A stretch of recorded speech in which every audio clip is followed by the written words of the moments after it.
મરવડ પંચાયતમાં આવેલ શહીદ ભગતસિંહ ક્રિકેટ ગ્રાઉન્ડ જે હાલ મરવડવાસીઓ માટે ચર્ચાનું કેન્દ્ર બનેલ છે. સૂત્રો દ્વારા મળતી માહિતી મુજબ મરવડ પંચાયતે કોઈપણ ઠરાવ કે મીટિંગ કર્યા વગર શહીદ ભગતસિંહ ક્રિકેટ ગ્રાઉન્ડ પરનું ઘાસ ખાનગી તબેલાને બારોબાર વેચી માર્યું છે. સૂત્રોનું માનીએ તો લગભગ ₹50,000નું આ ઘાસનું કૌભાંડ આચરાયું છે. શું આ ઘાસ કૌભાંડ પંચાયતના સરપંચ કે સભ્યો દ્વારા આચરાયું છે?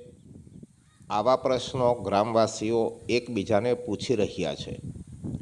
અને જો સરપંચ કે સભ્યોની સંડોવણી ના હોય તો તેઓ આ કૌભાંડ આચરનાર પર કોઈ પગલાં લેશે ખરા?